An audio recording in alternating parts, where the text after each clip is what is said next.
MotorWeek is live again from Atlanta International Raceway. The National Supercross Championship wraps up in the LA Coliseum. Dramatic pictures of the Baja 1000 off-road race. And the most important man in stock car racing, not Terry Labonte or Harry Gant. Major Ryan Patterson, Henry County Police Department. Don't touch that dial, because MotorWeek's next.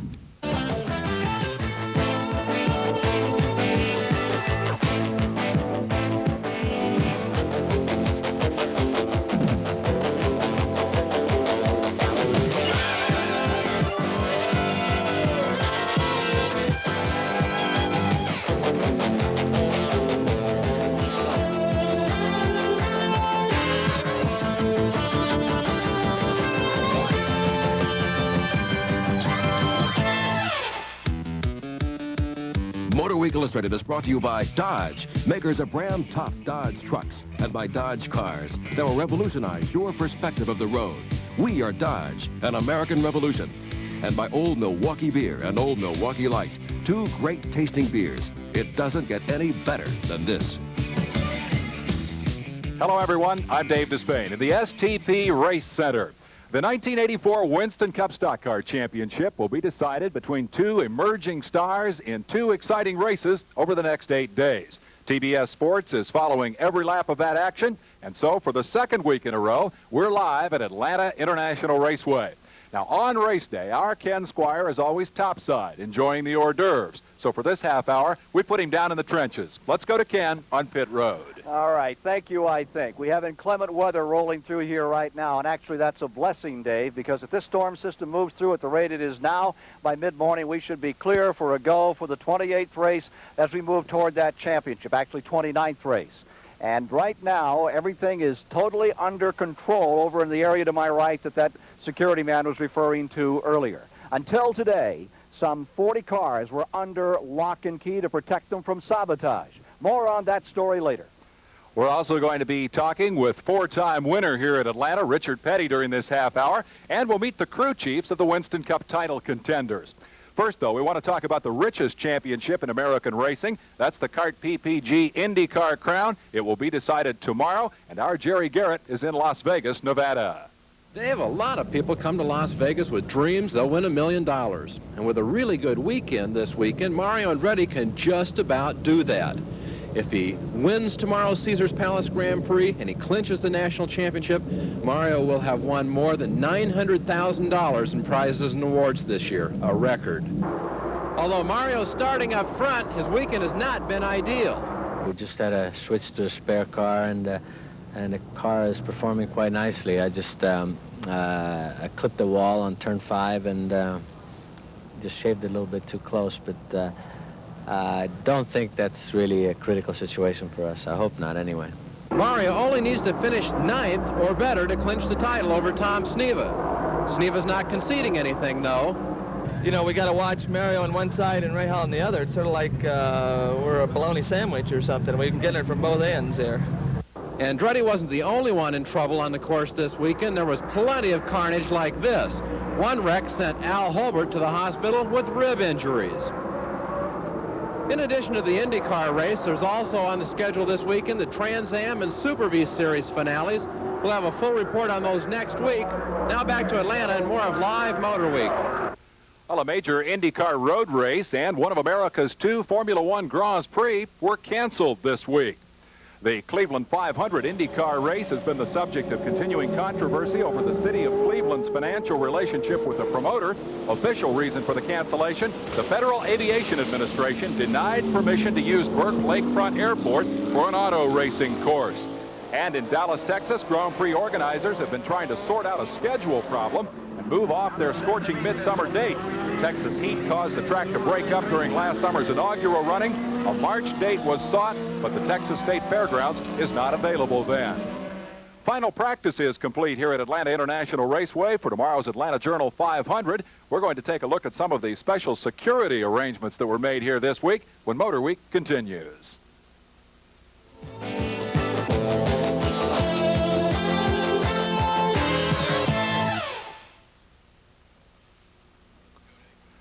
Last Sunday, when the Atlanta Journal 500 rained out, the cars were placed under lock, key, and shotgun barrel. Jim Roller filed this report.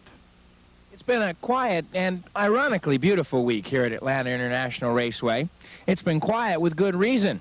We've got over $4 million worth of racing machinery to protect and a championship title on the line. So Raceway officials have beefed up security. A 24-hour armed guard is normal at the Speedway after a rainout, but Mike Helton says the title chase adds significance.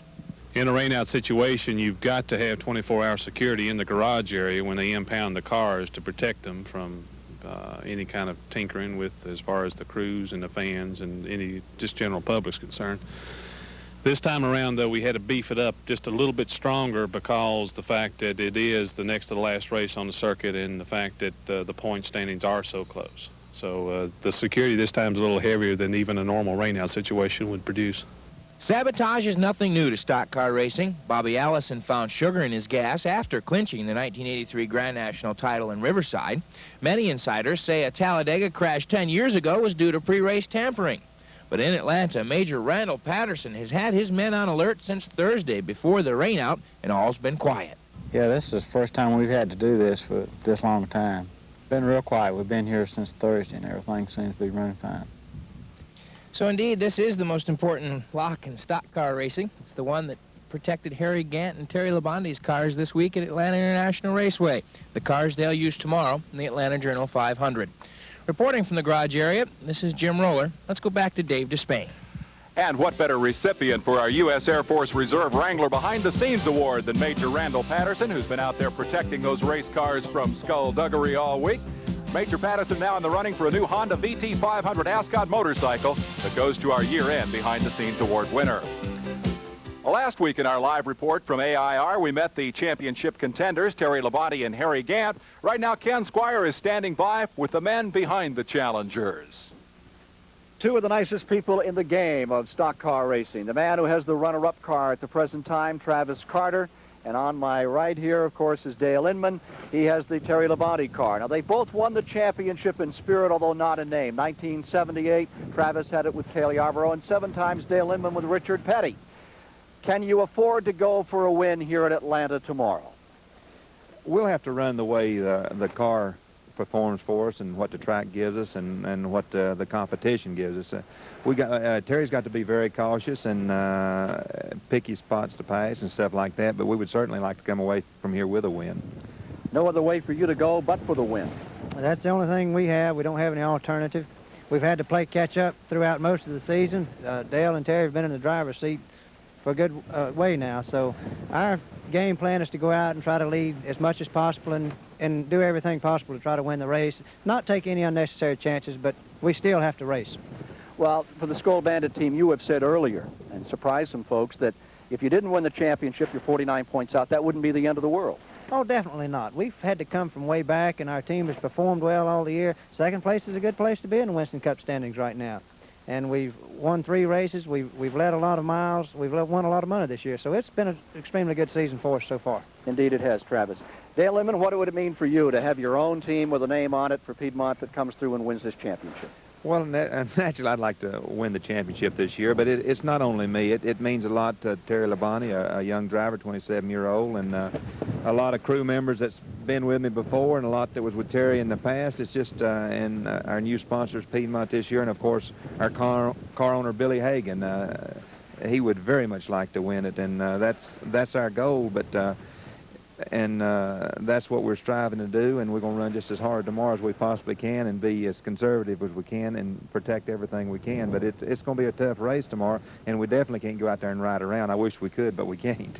Well, drivers are important, but many people consider the key players here to be gentlemen like Travis Carter and Dale Inman. Dave? We want to take a look at the pictures that our in-car cameras from Vision Group will be providing tomorrow. Benny Parsons and Ron Bouchard will be our picture pilots. And let's see if we can't also check the lineup and see where those title contenders are going to be starting. Terry Labonte is going to be coming off the outside of row 1, the outside pole for Labonte tomorrow, while Harry Gant will start in 5th spot. The pole sitter Bill Elliott changed an engine here today. We'll be getting to that story just a little later. Our live flag-to-flag coverage with in-car cameras of the Journal 500 begins at 1:04 Eastern Time tomorrow here on WTBS. Right now we want to talk with one of our two camera car drivers. Ron Bouchard has joined us now. Ronnie, those camera cars have been good luck. Cale Yarborough's won a lot of races with the camera car. Do you feel like it's a good luck charm for you? Well, we hope it brings us luck. You know, Cale has won 3 races with a camera, and we've ran it in the past, and we had a little bit of trouble. So it's been bad luck for us. So we hope here today or tomorrow at this race here, we'll be able to turn this around. It was wonderful of you to qualify way back in 21st spot, so there'd be lots of people in front of you to shoot with those cameras. But that really wasn't part of the plan for you, was it? Not really. We didn't want to start back as far as we did. You know, 21st spot is about in the middle of the field, and you know, it's not a good place to be. But we had a little bit of a problem the first day, and we did get a wild card, so we are in the Busch Clash drawing. So, you know, I think everything will work out fine. As the fastest of the second day fastest qualifier on the second day, you're actually faster than a lot of cars starting in front of you. Can you get to the front here? Oh, I think so. You know, Atlanta's a difficult racetrack, really, and it all depends. If the chassis works well, you can move to the front. And I think we have a good enough race car. When the race does start, we'll be able to come right up front. Atlanta's a tough track to drive, huh? Good luck tomorrow, Ron Bouchard. We're going to have motorcycle action, Richard Petty, and the controversy over the Winston Cup scoring system when Motor Week continues.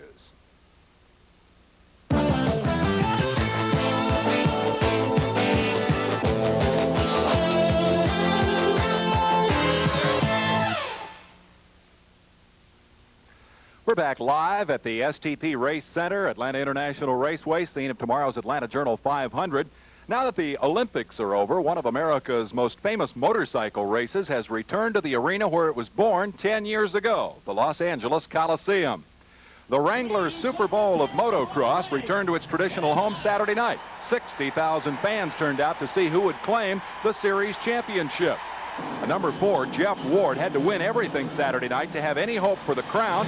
He took the lead when early frontrunners Brock Glover and Ron Lechien crashed. Ward and his Kawasaki, the big surprise of this series. They weren't even mentioned as preseason contenders, and yet Jeff stayed in the hunt all year long. But it was Johnny O'Mara who walked off with the title Saturday night, despite Ward's best efforts. The Honda team star, nicknamed O-Show, collected enough points in his heat race to sew up the title, then cruised to a second-place main event finish to put the frosting on the cake. Ward finished up his season and second place in the series standings with typical Supercross flair. Here's a look at the final top 5 in the Wrangler Supercross rankings. Now the Miller Masters, 10-lap year-end shootout, a sort of race of champions for the sport's top stars. On a dare, Brock Glover showed up wearing hot pink and proceeded to run away with the race. He said he might have been embarrassed by that outrageous color scheme had he not won so impressively. How's that for a finish? These guys love to show off for the Motor Week camera. And talk about paydays, that's 10 minutes of work that earned Glover a cool $30,000. That's $3,000 a lap from Miller Beer. Elsewhere, Daytona International Speedway hosted the last big motorcycle road race of the year last weekend. We're going to pick up the action now in the Formula 2 class for 250cc machines. Number 97 is Kevin Brunson. 29 is Sam McDonald. They were the story of the race. Next to last lap, McDonald drafts by Brunson to lead at the white flag. Brunson may have learned something from that. Just a few moments later, he returns the favor to lead the lap that matters, the checkered flag lap. And that gives us the final Formula 2 standings for the season, in which Don Green reigned as champion. In the Superbike season's finale, the pole sitter Fred Merkel, who had already wrapped up the series title, went looking for his 11th victory of the season. His challenger was, again, number 29, Sam McDonald, who hoped to make up for his Formula 2 disappointment by upsetting the potent factory Honda Superbike. McDonald gave Merkel a run for his money. Here's how they hit the line on the next to last lap. But in the final circuit of nearly 4 miles, Merkel pulled away to win by some 6 lengths. And that 1-2 Merkel-McDonald race finish, a reflection of the series final Superbike standings. As the Winston Cup title contenders race down to championship decision time, the point system that crowns the champion and determines the distribution of $1.3 million in postseason payoff is creating quite a bit of controversy. Bob Latford conceived the present system on a barroom napkin, and he describes the original objective. They wanted a system to reflect consistent performance by a driver to determine the championship, not just hanging in there. So we worked on a system to reward that consistency, also reward the people who put on the show during the race, who are the leaders. But that system is also complicated. Lots of ways to score points, rewards for drivers far back in the field.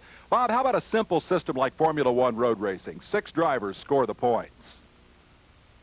The Formula One system, they've only got 27 cars in the world in that system. Here in Atlanta, we had 22 guys go home that didn't even make the field. So making this 40-car field for tomorrow's race is quite an achievement in itself. They need to get some recognition for that success. System critic Darrell Waltrip thinks winning races and leading the money earnings should spell championship. Well, if being #1 in all categories doesn't make you the champion or the #1 driver in the sport, then why keep score? All indications are the system will change. Latford has proposed 2 alternatives, each of which places greater rewards on winning. I think the sport itself predicates the need for a change. Under either of these plans, it gives a driver who's behind in the points toward the end of the year a way of catching up points by racing and not just stroking and depending upon the guy he's trying to catch falling out. Well, I can hear the boos all the way from Dover to Talladega, but I agree with Darrell Waltrip. The guy who wins the most races and the most money should be the championship. I would give Latford 10 points for that mustache, and we'll be back with Richard Petty and the Baja 1000 as Motor Week continues.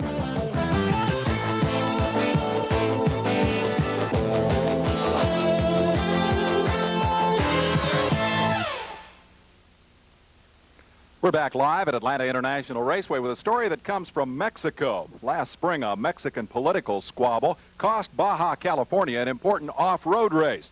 Last week, it took an 11th-hour resolution of that hassle to ensure the running of the most famous off-road race of them all. Before he went to Las Vegas, Jerry Garrett went to the Baja 1000. More than 170 vehicles of all types and sizes left the starting line in a run-what-you-brung free-for-all. Baja's foreboding terrain is tough enough to make this classic race a nightmare, but other factors made this Baja even worse. This narrow canyon produced a traffic jam that backed up dozens of racers, some of them for hours. Horrible powdery silt resulted from a hot, dry summer, and a wet winter produced erosion like this that swallowed entire trucks. But worse was the damage done by mischievous spectators. Many pelted the racers with rocks. Mike Nesmith's truck was one of many that suffered broken windshields. And a club-wielding mob knocked the eventual 5th-place finisher off his 3-wheeler. The trail was incredibly difficult to follow. Mexican police reported they picked up one racer more than 35 miles off course, hopelessly lost. But in the final analysis, the Baja favored the drivers who have traditionally done well there. The first 4-wheeler overall was driven by Mark McMillan and Ralph Paxton. They've won it 3 of the last 4 years. Dave Schopp's big Ford pickup was first among the trucks and second 4-wheeler overall. Small pickup driver Johnny Johnson took his 8th class win. That's more Baja wins than anybody else.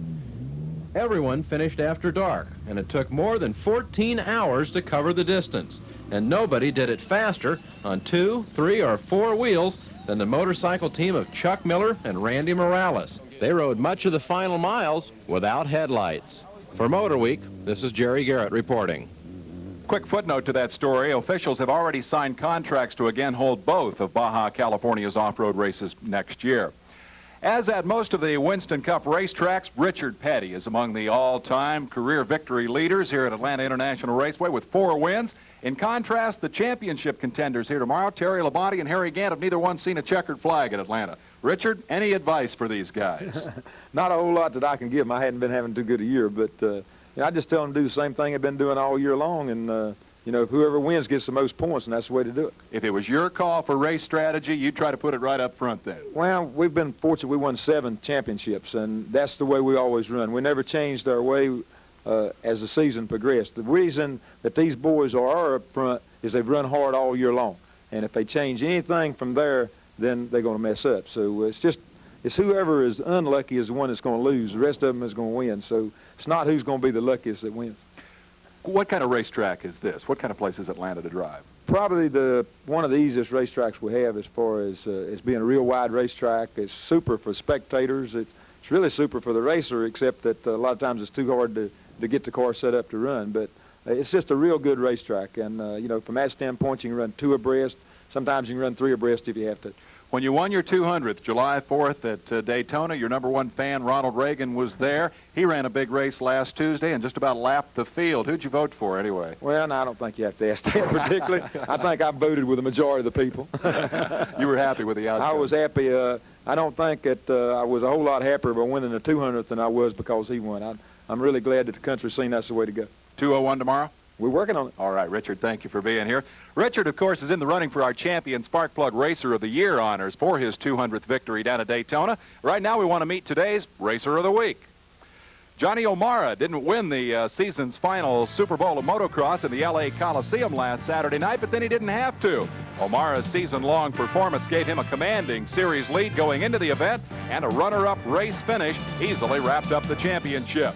Formerly national champion in the 125cc outdoor class, Johnny O'Mara has now added the richest of all motocross crowns to his list of achievement, and for that, Johnny O'Mara is our Racer of the Week.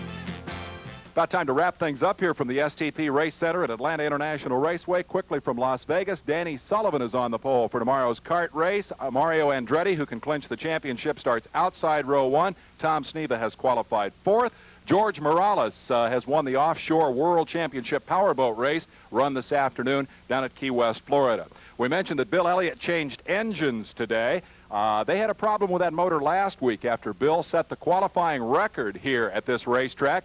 The engine was leaking a little oil. They were worried about it. Ernie went back to the shop in the North Georgia mountains, built a new motor. They came back and they think they're stronger. Let's get a quick prediction from Ken Squire about tomorrow's activity. Ken? Well, you just touched on it, Dave. That is the story. A week ago, my pick would have been Bodine, but after talking to the trackside clockers this afternoon, there's no question that number 9, Elliott, is running faster than when he qualified for the pole at 170 miles per hour, and I'll go with your Georgia neighbor to win this thing tomorrow, and I also predict we're going to get it in.